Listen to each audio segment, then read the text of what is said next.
the brilliant and generous executive producers of Wide International, Miss Pauline Pubico and Miss April Martin. Direct, dito ka na picture ah. Picture niya. Hindi ka naman po eh. Pictures dito sa... Picture muna. Para alapit ko. Alayo ako ng muna. Saan tayo sa front? Hindi ka naman. So beautiful. We also have the veteran actress who has built a career on successful films over many years and continues to amaze us. Miss Elizabeth Oropesa. Over many years. Dito po. Dito po. I say that with the utmost respect. Dito po. And of course, the two remarkable women who are our main stars for I Felt It's Fine, shining brightly in the entertainment industry. These actresses have positively impacted the industry and surpassed fans and viewers' expectations with their phenomenal talents. Ladies and gentlemen, please join me in welcoming the main stars of I Felt It's Fine, Miss Rian Ramos and Miss Glyza De Castro.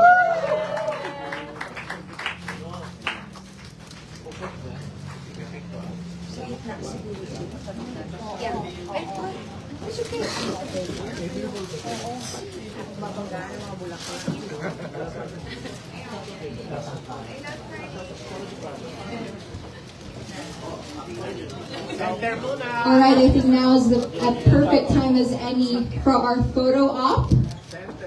Big smiles, everyone. Left. Here, nicer po. And 1, 2, 3. Face to the left. Left po. Dito po.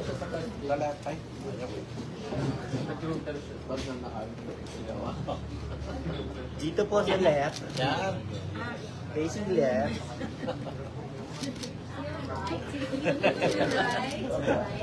Let's make sure that all angles are captured. Center ulit.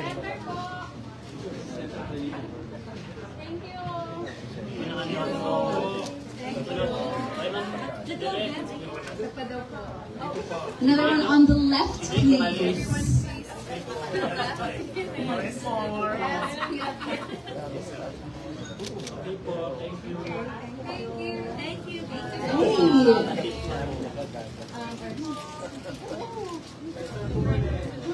I don't think it's a coincidence that it's March and we're celebrating Women's Month because we have a lineup of very talented, creative, powerful, strong women who have bonded together, joined together to create this beautiful film.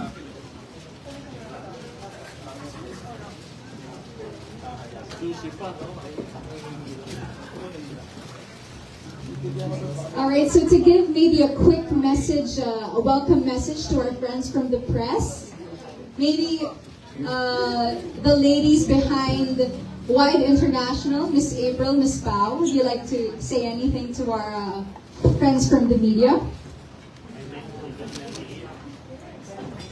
I thank you for taking the time.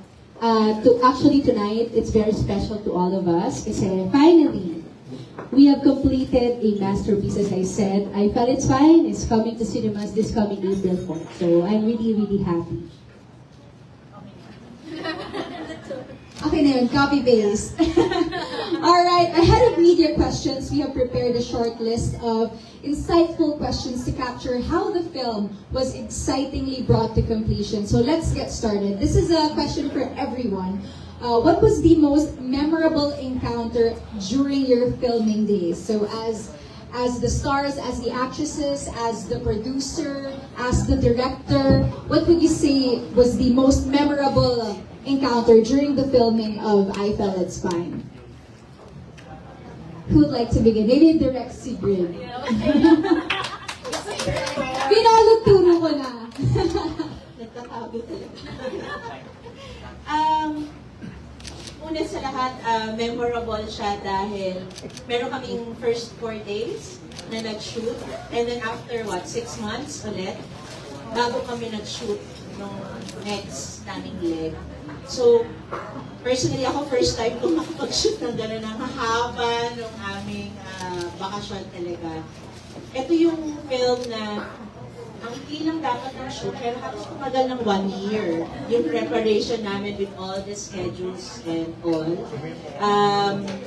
I think mas personal sa akin yung samahan, yun yung memorable sa akin sa shoot because kahit ang tagal-tagal namin hindi nagkita, and pagdating sa shoot, game face pa rin sila para tuloy pa rin to, tuloy pa rin ang kilig namin. Parang walang nangyari, parang kahapon lang. Parang everyday kami nag-shoot. So I think lahat ng mga ginawa namin memorable yun dahil parang hindi kami nagkaroon ng breaks in between.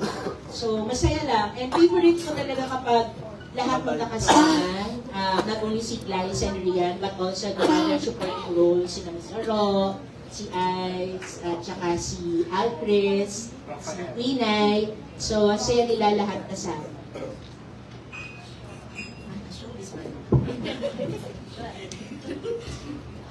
Alright, how about Miss Elizabeth? So, most memorable encounter. Most memorable ay yung sabi sa akin, I received a text from them asking me if I knew how to ride ano ba daw? The ATV. Sabi ko, meron akong ATL. Wala akong ATV. Seryoso ko nun kasi hindi ko alam ang ibig sabihin ng ATV. Akala ko isang klase ng ATM. O, yun, tinabo ko na yung edad ko, no? Yung pagka-Jurassic ko. And the other thing is that we really get along. Tama yung sinabi ni Direk na walang, parang yung gap na 6 months, lahat kami excited na magkita-kita ulit.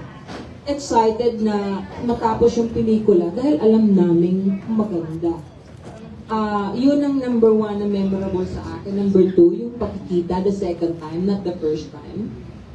At saka nung natapos kami, na hindi ko ini-expect na ganun na buo, na ang ganda-ganda pala. Comedian pati ako doon. Yan. Nasabi ni Tita Ro na may comedy. Kasi talagang every shooting day, natatawanan talaga kami. Minsan, nagpapatugtog pa si Direk, si Grid ng mga masasayang mga tugtugin para ma-hype ang lahat. Pero isa siguro sa mga memorable scenes ko with Rian is yung mga intimate scenes namin. Kasi, sorry, pero hindi ko nasabi yun. And then kasi, siya, memorable talaga siya eh. Parang, she's very delicate, parang gano'n. Yun yung na-feel ko. Tapos parang, syempre medyo awkward kasi hindi namin yung nagawa sa TV. Di ba? First time namin ito nagawa na parang walang kahit na anong bawal pagdating sa eksena. Kapag sinabi ni Direk Sigrid na bawal, doon lang kami hihinto. Pero parang binigyan na rin kami ng blessing na sige lang, mag-ano lang kayo, explore. So yun, tapos yung karaoke scene natin. Isa rin yun sa mga pinaka-favorite scenes and memorable scenes ko kasi lahat po kami kasali doon. Sa parang all-star cast na eksena. Lahat lasing. So, ayun na po, kayo na po ang... Sa movie po. Actually, sa papapanood niyo po, wala po talagang alcohol sa set. Bawal po yung kay Direk. Kaya lahat po kami ay talagang na-force na umarte na lasing. Na-force na force? Kami gusto na sana namin na totoo. Professional writers. Ako, yung memorable for me was medyo nung kino-conceptualize pa lang yung movie. Nagkita-kita kami lahat dito at this very restaurant. Or naaalala ko ba talaga yun? Or nakalimutan ko naman. Yes, we had lots of fun, lots of wine, and first time ko kasi maka-work si Direk Sigrid, but I felt like from the first time pa lang na I met her, I felt so comfortable, overly comfortable. But it was great. Pero sa set naman, gustong-gusto ko din yung karaoke scene na yun. Kasi talagang nagiging lively pag magkakasama kami lahat. So the alcohol was real nung conceptualization ng film. Pero sa set not bawal. in the filming itself. Yes.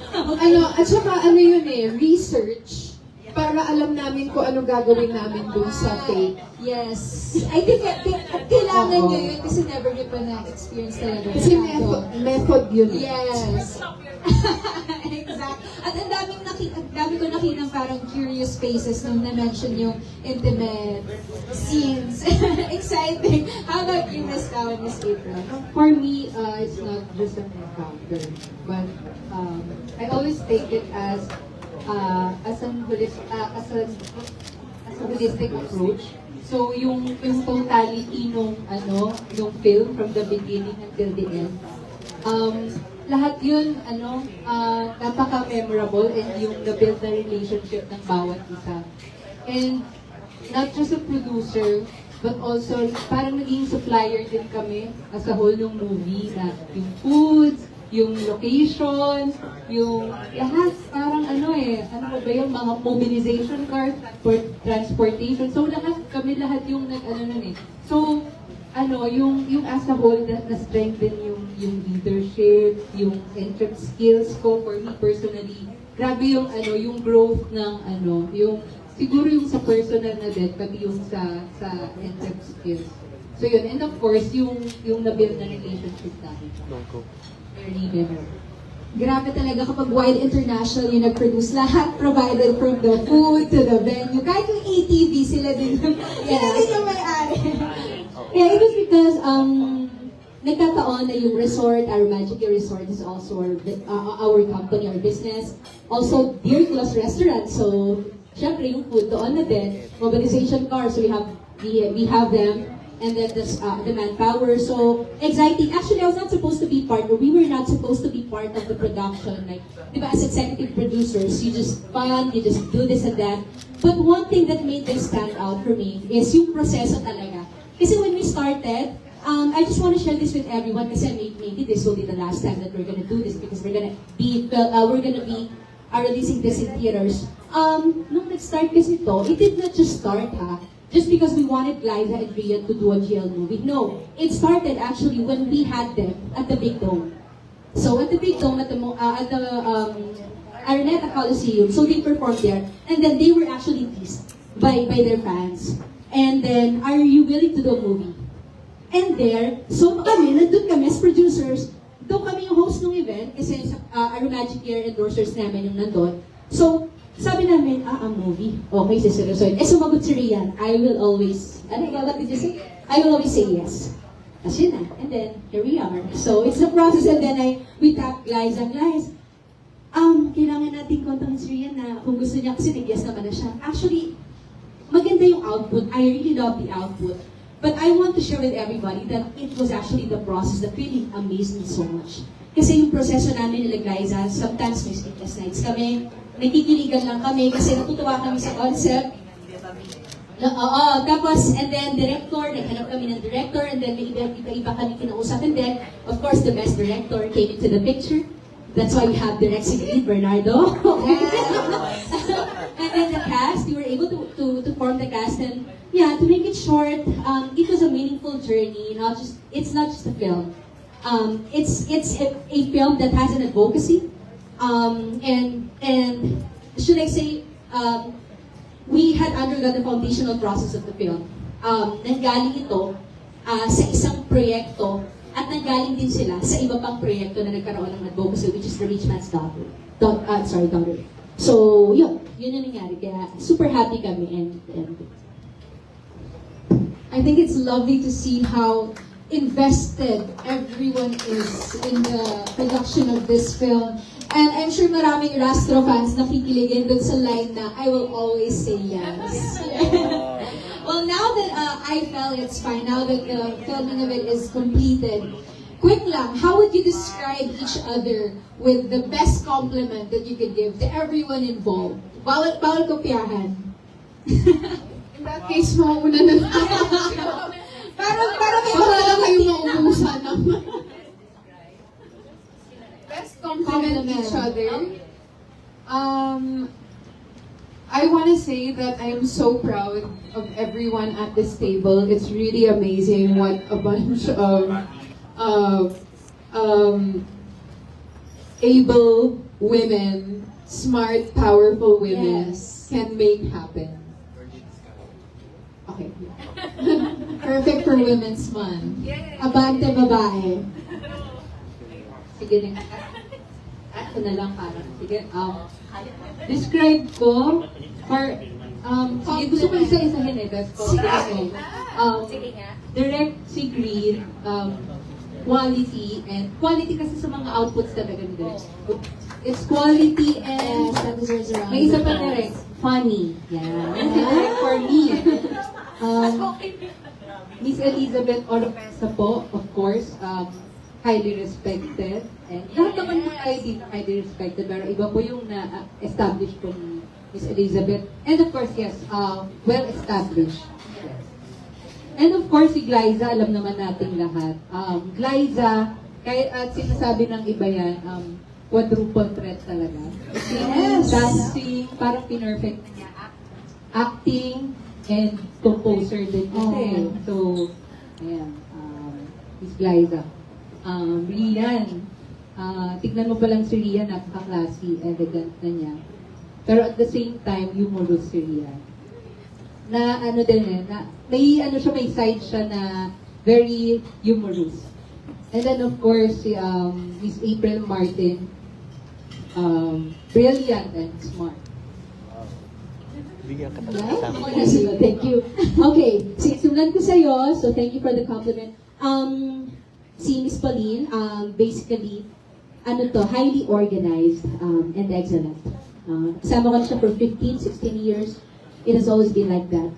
Rian, of course, extremely gorgeous naman talaga si Rian. But she's highly invested in things that she actually wants. And she's very talented. And then, Glyza, yeah, grabe, yun na yun eh. Aside from being beautiful, Glyza is extremely artistic and intelligent eh. Alam niya yung craft niya. And very committed, I should say. I should know. And then Miss Elizabeth Oropesa, veteran eh. Like, I salute her so much, so veteran actress talaga. And she's humble actually. And Direk si Green, ako ito talaga Direk, highly meticulous. Super meticulous si Direk sa details that to the point na Or maybe, additional question for, kasi fairness daw sila. So, direct, kung ikaw daw mag-girl love. Or maybe aside from that, who else would you want to see in a film like this? Mas madali na ako na mag-start. Oh, for me, it's sige, para it's Michelle D for me, just in case. Kasi fair na kayo, di ba? Oh, okay. Very, kayo pang sabi kay Michelle D, that I'm willing to produce for her. That I can do, joke lang Maybe Nadine Lustre. Yes. Nanay ni Michelle D. Hindi ba? I think may nabubuo ng konsepto dito. Direct? Ay, gusto ka nilang dalawa, di ba? Ako yung third party.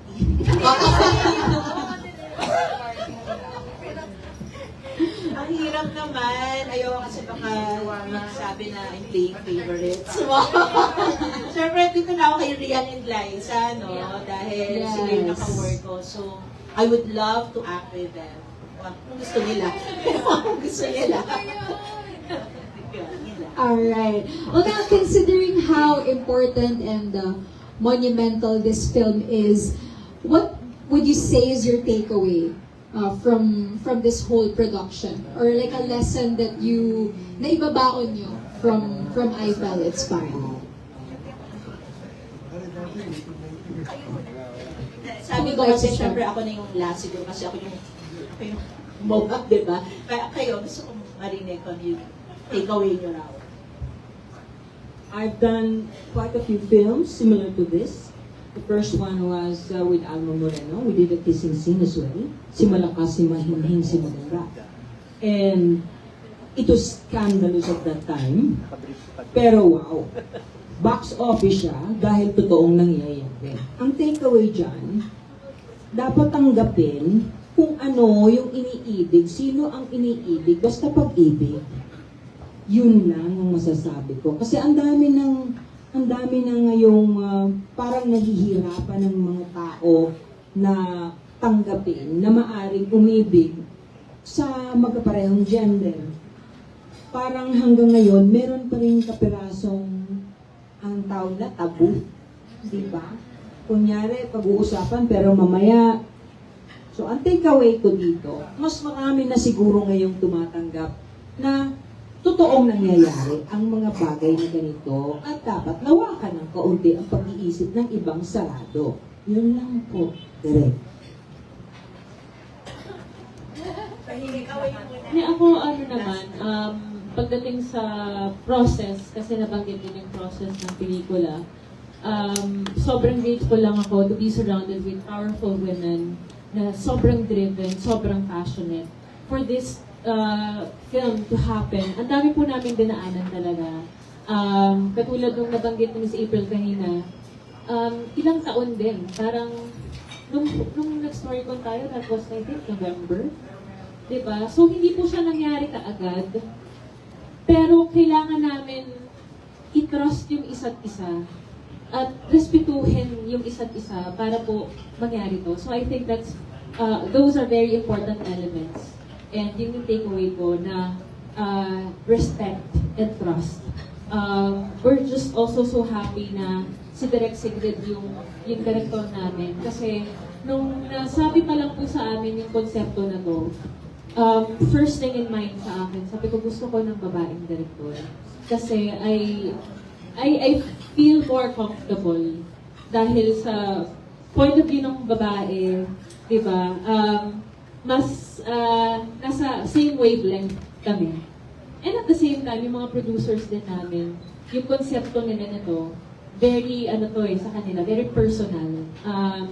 Sila po talaga yung nag-conceptualize nitong pelikula nito. And kailangan ng mga tamang tao sa proyekto na to para ma-execute po siya ng maayos. And we're just very excited for you guys to see it. Ako din, hindi ba namin napapanood yung trailer? So, pinatrust namin na magiging maganda po to. And with your help then to spread the word, I know that we will be able to for this film to be a success. Para po mas marami pang tao ang makapanood, maging aware. So, ayun. Mine is also about the process, pero it's also related to life. Yung parang na-learn ko yung importance of being open and adjustable to any situation changing. So, Direk Sigrid is very particular and she knows exactly what she wants, which I appreciate. Siyempre, me as an actor, beforehand, pag binabasa ko, may concept din ako of what I think the scene is gonna be.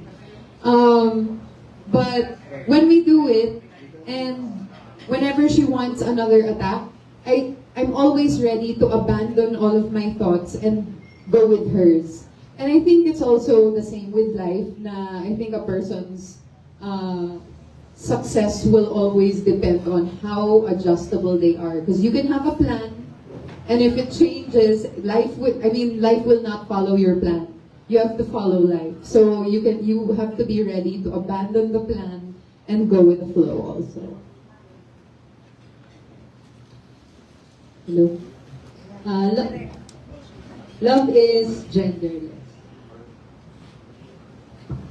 Short but impactful. Love that. How about you, Miss April, to round off this question?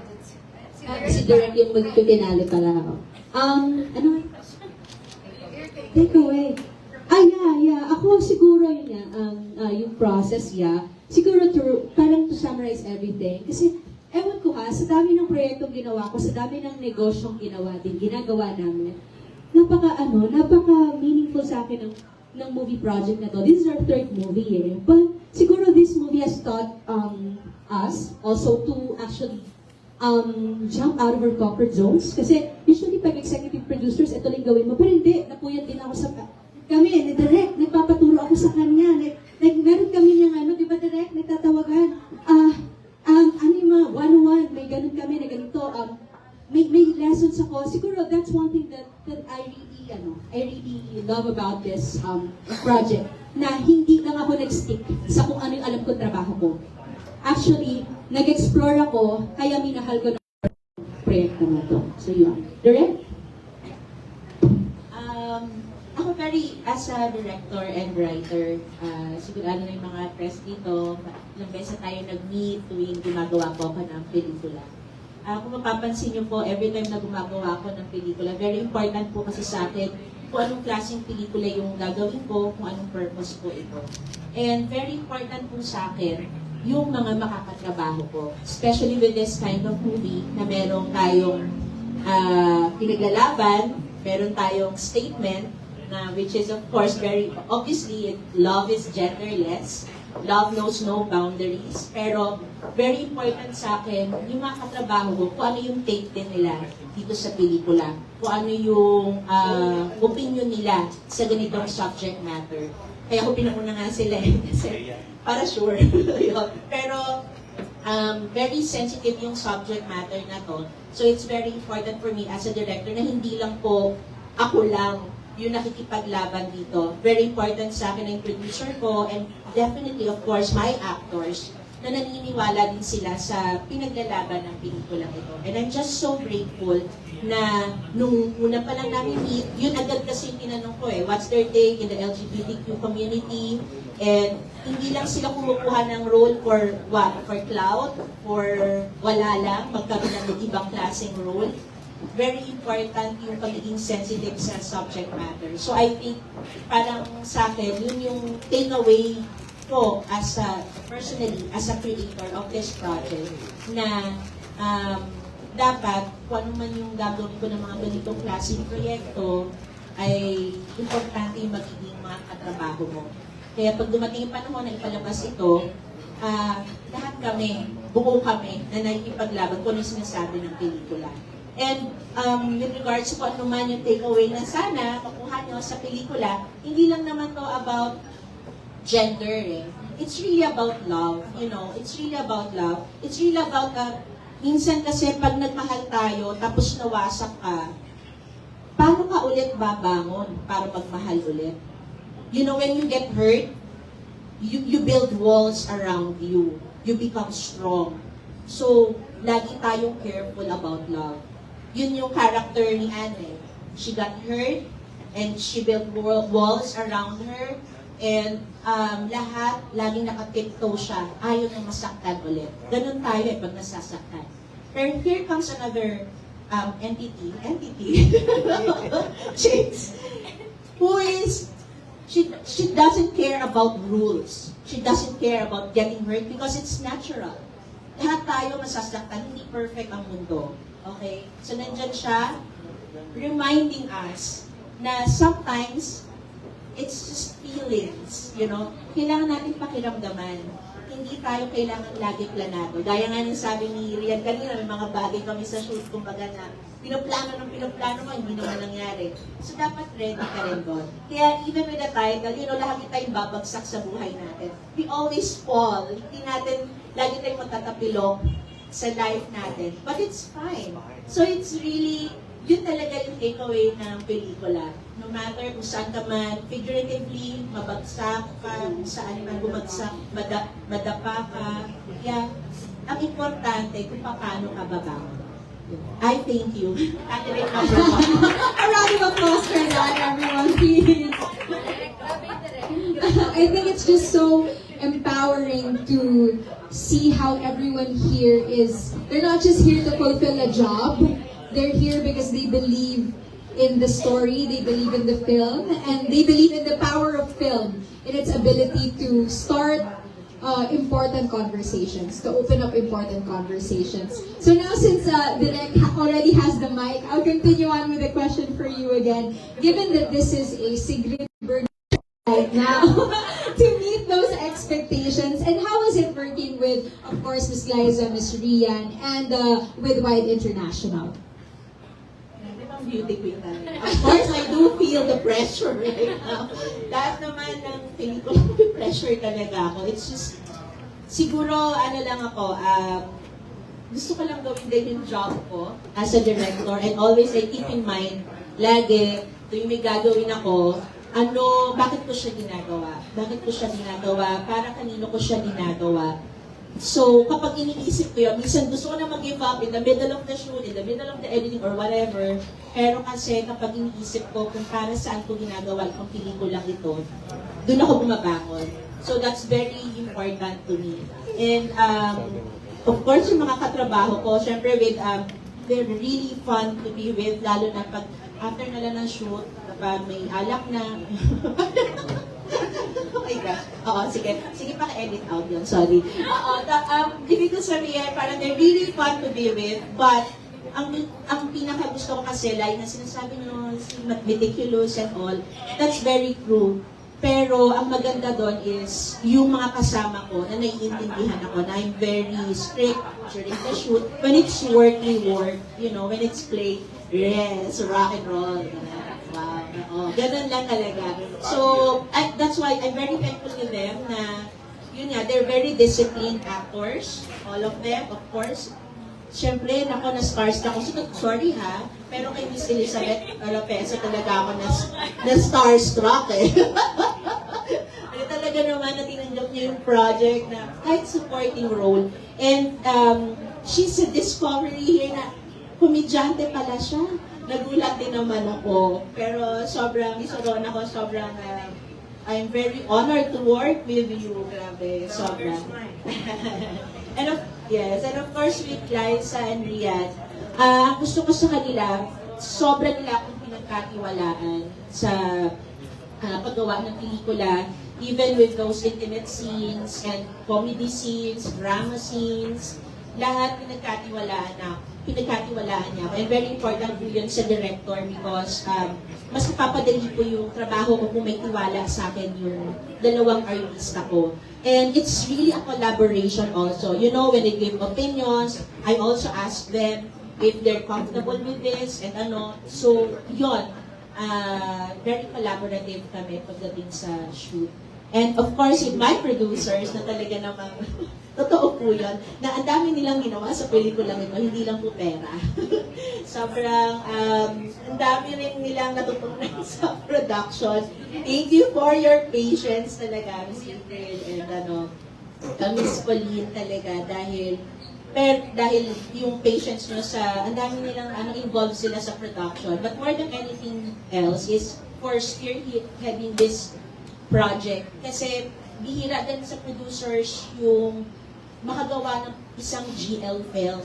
Alam mo, mahirap sumugal pa rin. Alam ko na sa panahon na tayo ng woke, but money matters pa rin. Kaya very important na sana masuportahan niyo yung aming pelikula para marami rin producers ang makapag-produce ng mga GL films or BL films, lesbian, gay, and kahit drama, comedy pa yan. It's very important na magkaroon ng platform ang LGBTQ community. Thank you. Thank you, Direk. Maraming salamat po. Grabe! I really believe that collaboration, di ba, yields the best result. Kaya napakaganda pakinggan na lahat, hindi lang si Direk, lahat talaga sobrang invested in the film and lahat may natutunan at lahat may naiambag. Now, Miss Liza and Miss Rian, we all know that your fans have been waiting for this for many, many years now and it's here at last. So what makes you the most proud about working with each other as a couple on screen? And now on the big screen. Nasabi ko na to kanina na nakatrabaho ko si Rian from Stairway to Heaven pa. And at the time, nag-aaway pa kami, sabunutan kami, gano'n. Iba yung dynamics namin at the time. And then, I was able to work with her, parang fast forward to 2015. Ay, patay-pareho kami ng sagot. Una. Yung Rich Man's Daughter.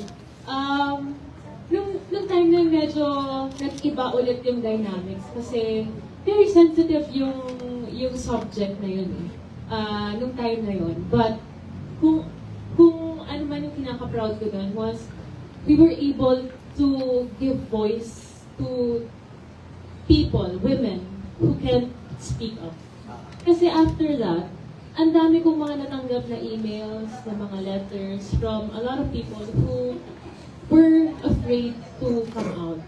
And natatakot sila sa kung ano yung sasabihin ng mga tao sa paligid nila, ano magiging perception sa kanilang pamilya nila. But I think nung time na yun, when we did Richmond's Daughter, bilang mga actors, isa yun sa pinaka-rewarding na pakiramdam that you were able to touch and kumbaga parang empower women or people or the audience. So ayun yung isa sa mga bagay na katulad ni Direct Sigrid, di ba? Kung ano yung bagay na nagpapabangon sa kanya bilang mga actor, ito yung nag-fuel sa amin. Siyempre masarap makatanggap ng mga awards, pero kapag nanggaling sa mismong nanood yung mensahe na maraming salamat na binigyan nyo kami ng boses, napakasarap sa pakiramdam. So I think, proud ako sa amin ni Ria that we were able to pull that topic and that project. And here, iba naman yung atake namin this time, but ngayon parang bigger screen, di ba? Bigger platform. Malaki na yung screen namin ngayon. Ang dami nang pwedeng puntahan. And hindi lang sa Pilipinas na we were able to reach them people from outside the Philippines. So, ayun, dun pa lang napaproud na. Miss Rian? I agree. Ang ganda na kasi yung sinabi. True that. Period.